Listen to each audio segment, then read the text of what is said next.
आप देख रहे हैं रिपब्लिक भारत। मैं हूं आपके साथ सृष्टि पांडे। बुलेटिन की शुरुआत करेंगे इस वक्त की सबसे बड़ी खबर के साथ। आपको बता दें, अलकायदा के दोनों आतंकवादियों की गिरफ्तारी हो चुकी है। इस वक्त की सबसे बड़ी खबर हम लगातार बता रहे हैं। परिवार यहां से निकल चुकी है। एडीजी की प्रेस कॉन्फ्रेंस में भी ये तमाम बातें सामने आ चुकी हैं। मानव बम के जरिए हमला करने की साजिश यहां पर की गई थी। 15 अगस्त से पहले विस्फोटक की साजिश थी। जी हां, 15 अगस्त से पहले पूरे उत्तर प्रदेश को दहलाने की साजिश यहां पर की गई थी। आतंकवादियों से पिस्टल और आईडी भी यहां से बरामद किया गया है। आतंकवादी के पास से कुकर बम भी बरामद किया गया है, जिसकी तस्वीरें हमने आपको लगातार पहुंचाई। आतंकी मिन्हाज के घर से आईडी बरामद किया गया है, जिसे जब्त कर लिया गया है एटीएस के द्वारा।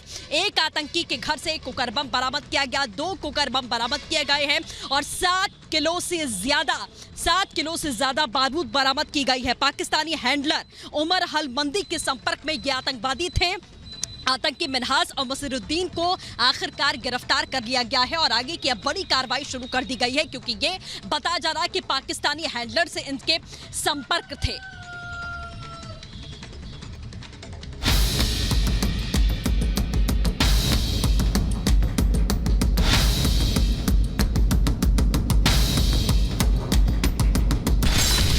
दहशत का दंश, फिर मिला आतंक का अंश।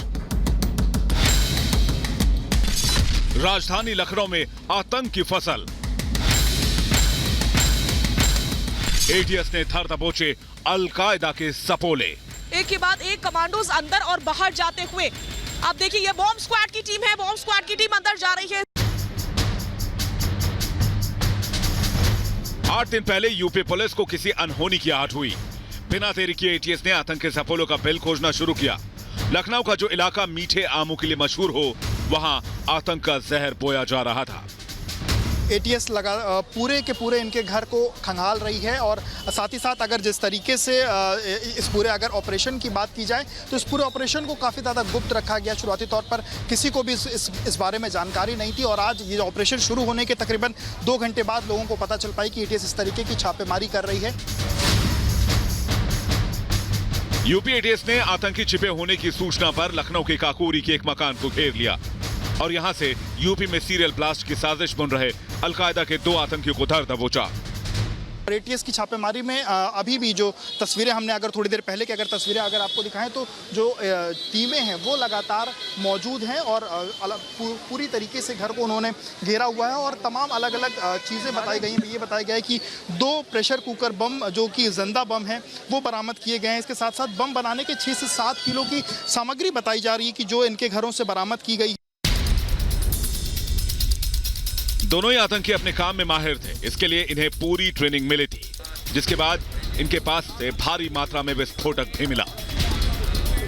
एटीएस को 2 प्रेशर कुकर बम और एक आधा बना हुआ टाइम बम मिला। बम को निष्क्रिय करने के लिए बम डिस्पोजल स्क्वाड मौके पर पहुंचा और आतंकी मंसूबों को नाकाम कर दिया गया। अर्धनिर्मित टाइम बम भी बताया जा रहा है कि जो इनके घर से बरामद हुआ है और इन्हीं सब चीज़ों को देखते हुए एटीएस के साथ साथ जो बम निरोधक दस्ता है वो भी अंदर में मौजूद है। अंदर वो भी अलग अलग पहलुओं को लेकर के छानबीन कर रहा है, जांच पड़ताल कर रहा है और एक एक चीज़ समझने की कोशिश कर रहा है कि इनके घरों में क्या चीज़ें मौजूद थी। काकोरी थाना क्षेत्र के दुबग्गा इलाके में एटीएस ने घंटों सर्च ऑपरेशन चलाया। इस ऑपरेशन में कमांडो भी शामिल थे।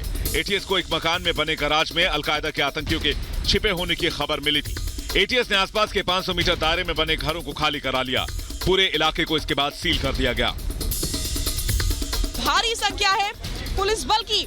आपको बता दें, बड़ी जानकारी यह है कि काकोरी इलाके में भाजपा सांसद कौशल किशोर का घर है, जिनको अभी केंद्र में मंत्री बनाया गया है। लिहाजा आप समझ सकते हैं वीवीआईपीओ को निशाने पर रखा गया था, जिसकी तस्वीर हम आपको लगातार दिखा रहे हैं। एटीएस ने 3 घरों में गहन तलाशी ली, जिसके बाद मिन्हाज अहमद पुत्र सिराज अहमद को गिरफ्तार कर लिया। इसके अलावा मसीरुद्दीन उर्फ मुसीद पुत्र अमीनुद्दीन को सीतापुर रोड लखनऊ से गिरफ्तार किया गया। एटीएस की हमारी टीम ने अलकायदा समर्थित अंसार गजवातुल हिंद से जुड़े 2 आतंकियों को गिरफ्तार किया है। उनके पास से असलहे तथा विस्फोटक सामग्री बरामद हुई है। इससे पहले एटीएस ने संदिग्ध की सूचना के आधार पर उन्हें घर के अंदर नजरबंद कर दिया और पूछताछ भी की गई। घर के चारों तरफ भारी पुलिस फोर्स थी, चारों तरफ घेराबंदी की गई थी। घर के आसपास की सड़कें बंद कर दी गईं ताकि इलाके से कोई भी बाहर ना जा सके। किसी बड़ी अनहोनी की आशंका से बचने के लिए पुलिस और एटीएस की टीमों ने मकान के आसपास के इलाके को पहले ही खाली करा लिया था। ये जानकारी मिली थी कि ट्रेनिंग इन आतंकवादियों की लंबे समय चल रही थी और यही वजह थी कि आतंकवादी ट्रेंड बताए जा रहे थे। इस बीच खाड़ी देशों से भी आतंकवादियों का कनेक्शन जुड़ता हुआ मिला है। ये बड़ी जानकारी हमारे पास है। यूपी एटीएस को करीब कुछ दिन पहले ये खबर मिली थी कि ऐसा कुछ हो सकता है और अपनी जांच पड़ताल में यूपी एटीएस ने पाया कि यहाँ पर 2 संदिग्ध है। वाकई जब गिरफ्तारी हुई तो वो आतंकी निकले और आतंकी निकले अलकायदा के। आतंकियों की साजिश 15 अगस्त से पहले यूपी के कई शहरों, खासकर लखनऊ के महत्वपूर्ण इलाकों, स्मारकों में धमाके की थी। यहां तक कि आतंकी मानव बम के जरिए आतंकी घटना को अंजाम देने की फिराक में थे। Bureau report, Republic Bharat.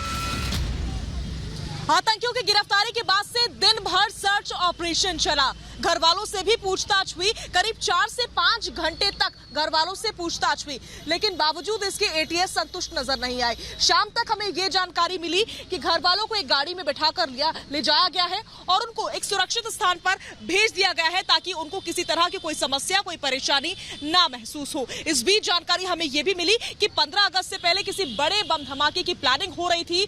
ये दोनों ही आतंकी ट्रेंड बताए जा रहे थे, अलकायदा के ये आतंकी थे। हालांकि छानबीन अभी भी जारी है। कई इलाकों में अभी भी छापेमारी हो रही है और बड़ी जानकारी तो ये कि इनके निशाने पर सिर्फ लखनऊ, काकोरी, वाराणसी या फिर कोई और जिला नहीं था, बल्कि पूरा का पूरा उत्तर प्रदेश इन आतंकियों के निशाने पर था और एक लंबी प्लानिंग के तहत, इस षड्यंत्र के तहत ये इस घटना को अंजाम देने वाले थे, सीरियल बॉम्ब ब्लास्ट करने वाले थे। इस बीच हमारे साथ खास मेहमान जुड़ रहे हैं। हमारे साथ जुड़ रहे हैं doctor Vikram Singh, farmer DGP UP police. साथ ही साथ हमारे साथ जुड़ रहे हैं मेजर जनरल के सिन्हा, रिटायर्ड डिफेंस एक्सपर्ट के तौर पर हमारे साथ जुड़ रहे हैं। दोनों ही गेस्ट का, दोनों ही मेहमानों का स्वागत करती हूँ रिपब्लिक भारत पर। सबसे पहले जाऊंगी डॉक्टर विक्रम सिंह के पास। डॉक्टर विक्रम सिंह, सिर्फ लखनऊ, काकोरी या फिर वाराणसी निशाना नहीं था, बल्कि पूरा का पूरा उत्तर प्रदेश निशाने पर था। कोई बड़ा घटना घट सकती थी, कुछ बड़ा हो सकता था। सीरियल ब्लास्ट करने की तैयारी में थे या कुछ बहुत बड़ा। कितनी बड़ी सफलता समझते हैं आप इसे एटीएस की? जी, सबसे पहले ATS UP Uttar Pradesh police को शुभकामनाएं और बधाई। और अभी तो आप पहली पायदान पे हैं। इसमें केवल यूपी ही नहीं, अभी तो आपने हाल में दरभंगा मॉड्यूल का काम देखा था। हैदराबाद, दरभंगा, इसके तार वर्तमान में जितनी आप अनुसंधान किया है, कश्मीर से तो जुड़े ही हुए हैं और सीमा के उस पार पाकिस्तान, अफगानिस्तान सीमा से भी जुड़े हैं। और अलकायदा का वो जो संगठन है अंसार गजवातुल हिंद, उससे इनके तार पूरी तरीके से जुड़े हुए हैं। तो ये कह देना केवल लखनऊ, दुबग्गा और काकोरी से और उत्तर प्रदेश से, वो बहुत ही गलत होगा।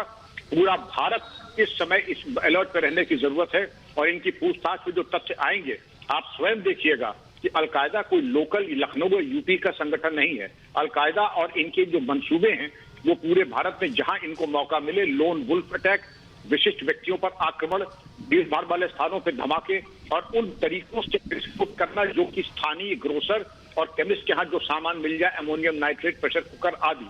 इसके पहले की अगर इनकी घटनाएं देखें तो इसी तरीके से जहां पर संवेदनशील स्थान है, जैसे कि काकोरी लखनऊ में, इसके पहले सहारनपुर और शामली में इनकी गतिविधियां प्रकाश में आई थी। इसी क्षेत्र में मोहम्मद उमर गौतम की गतिविधियां प्रकाश में आई थी। यहाँ पर भी रोहिंग्याओं की गतिविधियां प्रकाश में आई थी, आपत्तिजनक। इस पृष्ठभूमि में अगर इनकी गिरफ्तारी हुई है तो कोई आश्चर्य नहीं है। ये सूचना तंत्र की कामयाबी है, एटीएस की कामयाबी है। लेकिन पूछताछ के बाद जो तथ्य प्रकाश में आएंगे, आप स्वयं देखिएगा कि इनके मंसूबे केवल लखनऊ के नहीं थे, इनके मंसूबे बहुत आगे तक प्रदेश। बिल्कुल सर, जैसा आपने कहा कि ये पहला पायदान है, अभी कई पायदान है जिसे हमें पार करना है और आतंकवादियों को मुंहतोड़ जवाब देना है। मेजर जनरल इस वक्त के सिन्हा साहब भी हमारे साथ में जुड़े हुए हैं। सिन्हा साहब, कई सालों से यहाँ पर रह रहे थे ये आतंकवादी। ये घर है, घर के बाहर ही मैं खड़ी हूँ, इसी घर में रह रहे थे। पड़ोसियों से हमने पूछा तो पड़ोसी कहते हैं कि बेहतर इंसान थे, कभी ऐसी कोई गतिविधि हमने नहीं देखी है। तो कई सालों से ये इस तरीके के जाल यहाँ पर बन रहे थे और ऐसे तमाम घर, ऐसे तमाम शाहिद, ऐसे तमाम रियाज उत्तर प्रदेश में और देश में हो सकते हैं। देखिए, जो आप बता रही हैं वो बहुत सही है। आप जो बोल रहे हैं कि पहली पायदान पे हम लोग हैं, देखिए क्या बन रही है देश से बाहर। और आप इसमें एक नाम आ रहा है शहीद का, जिस अल-कायदा के संपर्क में था और उसका तार पेशावर से जुड़ता हुआ दिखाई दे रहा है। गजावल उद हिंद जब जम्मू एंड कश्मीर में बुरनवानी के बाद इसको मोर और लेस खत्म कर दिया गया था, उसके बाद जिस तरह से सर उठा रहा है, ये नहीं कि ये लोग नहीं थे, ये लोग वो स्लीपर सेल थे, वो जो कि बैठे हुए छिपे हुए इन जगहों में हैं, वो एक्टिव हो रहे हैं। देखिए आज के दिन में आप अपनी तार जब पेशावर से जोड़ रहे हैं तो देखिए क्या हो रहा है, खास करके अफगानिस्तान में जिस तरह से अल-कायदा का नाम फिर से आना और अल-कायदा का सिर उठाना, भारत में ये सारे लोग छुपे हुए हैं, स्लीपर जिसको फिफ्थ कॉलमिस्ट कहते हैं, और किस तरह से उभर रहे हैं। केवल यूपी में नहीं, आपने बिहार में तार जुड़े और आपके ही न्यूज में अभी आ रहा था कि वेस्ट बंगाल में भी मिले हैं। भले ही उसको हम लोग बांग्लादेश से जोड़ते हुए दिखेंगे, मेरा ये मानना है जो परिस्थिति अभी बन रही है, अल-कायदा जिस तरह से आ रहा है अफगानिस्तान में और जिस तरह से, और इसके बाद एक कड़ी और देखिए, अल-बदर का नाम बहुत जोर शोर से आ रहा है और आईएस के मॉड्यूल भी आपको यहाँ मिलेंगे। ये केवल चौकन्ना होने की जरूरत नहीं, ये कहना कि हम केवल ये जो 15 अगस्त के दिन में, मेरा ये मानना है आने वाले 5-6 महीने बहुत ही इंपॉर्टेंट है अगस्त के पास, क्योंकि परिस्थितियां जियो स्ट्रेटेजिक सिचुएशन उसमें बहुत बड़ा टेक्निक शिफ्ट हो रहा है और पाकिस्तान को एक ऐसा मौका मिल गया है, खास करके चाइना के। इसीलिए हम कह रहे हैं कि सफलता बड़ी है, बेशक बड़ी है, लेकिन चुनौती भी उतनी ही बड़ी है हमारे लिए। मैं आप दोनों ही मेहमानों का एक बार फिर से रुख करूंगी, आप हमारे साथ बने रहिए। इस बीच बड़ी जानकारी अपने दर्शकों से ये साझा कर दें कि जिन आतंकियों को गिरफ्तार किया गया है आज, उनके मंसूबे बहुत ही ज्यादा खतरनाक थे। 15 अगस्त से पहले यूपी को दहलाने की पूरी कोशिश थी, खास करके लखनऊ को दहलाने की कोशिश थी। आखिर दिन भर का क्या कुछ घटनाक्रम रहा, क्या कुछ रहा, इस पूरे मामले में ताजा अपडेट्स के साथ में एक रिपोर्ट आपके सामने रखते हैं और उसके बाद से हम अपने मेहमानों का रुख करेंगे।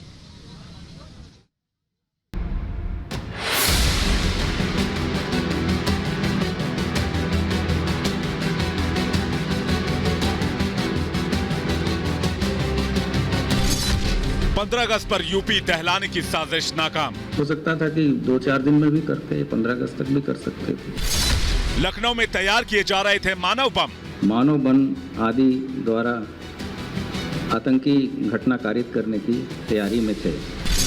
अफगान सीमा पर आका, लखनऊ में तैयार हो रहा था खाका। पाकिस्तान अफगानिस्तान बॉर्डर, वहां से आतंकवादी गतिविधि संचालित की जा रही थी।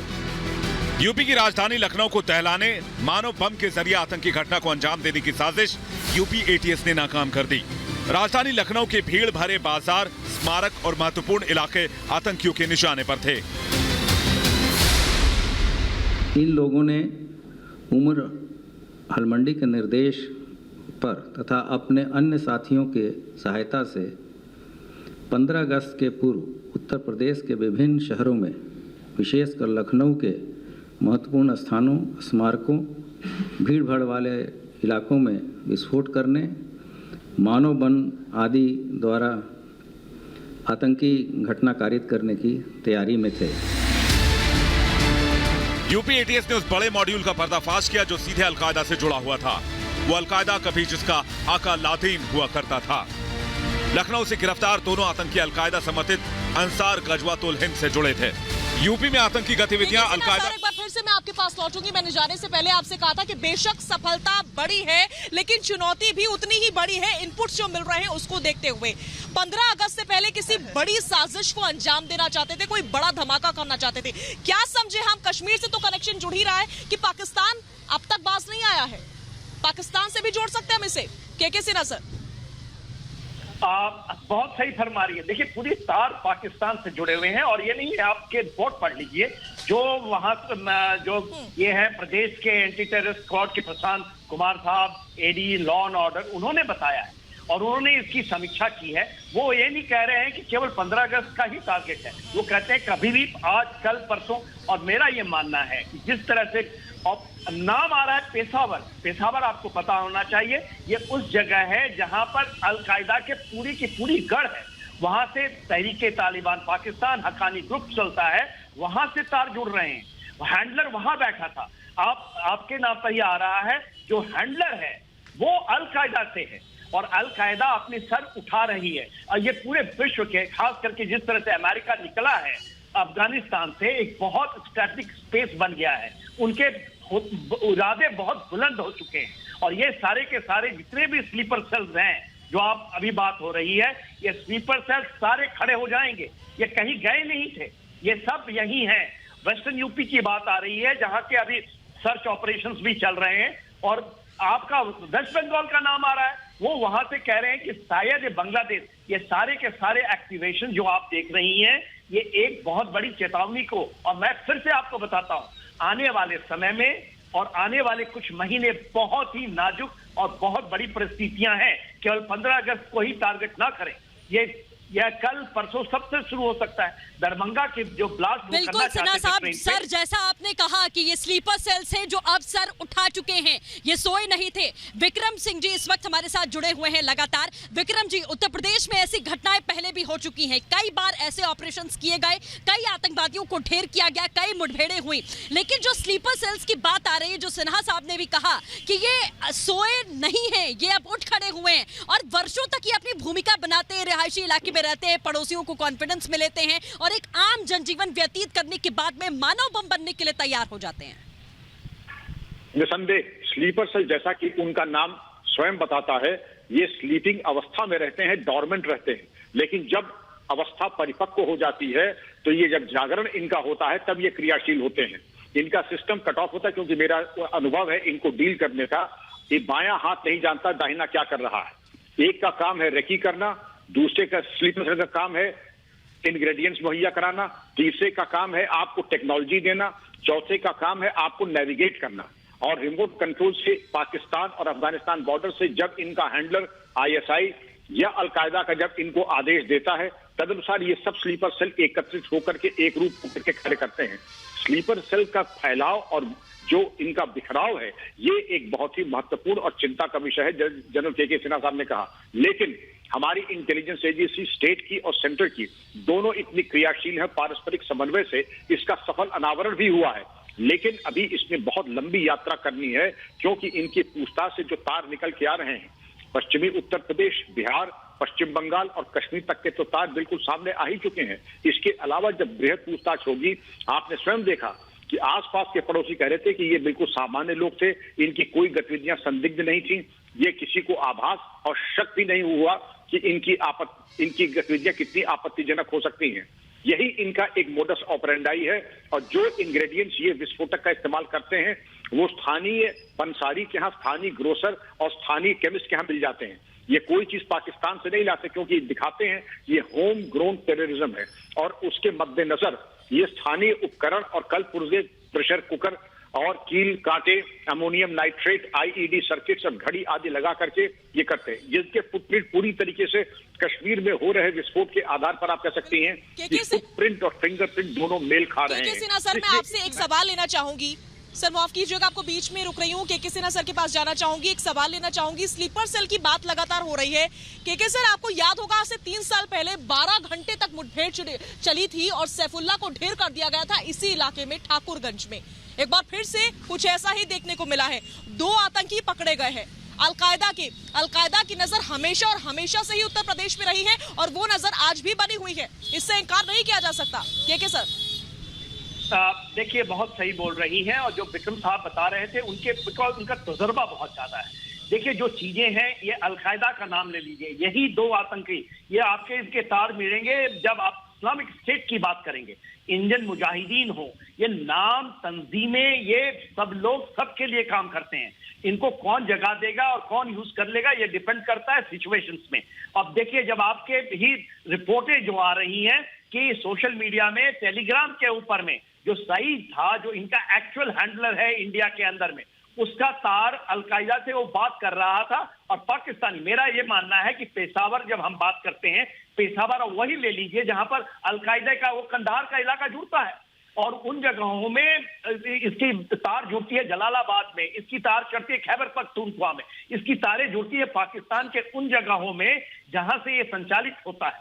तो इन संचालनों का मुझे बहुत अच्छी बात विक्रम साहब ने बताया कि हमारे सुरक्षा बल, हमारी इंटेलिजेंस एजेंसियां इसको 8 दिन पहले ही इसको शायद मॉडल को ब्रेक कर ली होंगी, इसलिए उन्होंने बहुत बारीकी से काम किया और इनको धर दबोचा है।